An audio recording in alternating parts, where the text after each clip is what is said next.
కనీస వేతనం 18,000 ఉండాలని, సమాన పనికి సమాన వేతనం ఇవ్వాలని, సామాజిక భద్రత కల్పించాలని, ధరలు నియంత్రించాలని 12 డిమాండ్లతో దేశవ్యాప్తంగా 10 కార్మిక సంఘాలు 2 రోజుల సమ్మె పాటిస్తున్నాయి. డిమాండ్ల విషయంలో కేంద్రం వైఖరిని నిరసిస్తూ నేడు రేపు సమ్మెకు పిలుపునిచ్చిన కార్మిక సంఘాలు మొత్తం 20 కోట్ల మంది పాల్గొంటారని అంచనా వేస్తున్నాయి. ఉదయం నుంచే దేశవ్యాప్తంగా బంద్ పాటిస్తున్న కార్మిక సంఘాలు ఆటోలు, బస్సులను నిలిపివేశాయి. టెలికాం, ఆరోగ్యం, విద్య, బొగ్గు, ఉక్కు, విద్యుత్, బ్యాంకింగ్, బీమా, రవాణా రంగానికి చెందిన కార్మిక సంఘాలు సమ్మెకు మద్దతిస్తున్నాయి. ఆర్ఎస్ఎస్ అనుబంధ భారతీయ మజ్దూర్ సంఘం మినహా మిగిలిన సంఘాలు సమ్మెలో పాల్గొన్నాయి. సమ్మె నేపథ్యంలో ఒడిశాలో విద్యా సంస్థలు మూతపడ్డాయి. ఈ మేరకు ఒడిశా విద్యాశాఖ సెలవు ప్రకటించింది. కర్ణాటకలోని చాలా ప్రాంతాల్లో ఆర్టీసీ బస్సులు రోడ్డెక్కలేదు.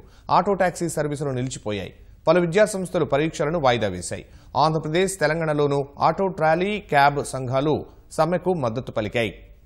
ప్రభుత్వ రంగ బ్యాంకుల సేవలు కూడా నేడు రేపు నిలిచిపోనున్నాయి.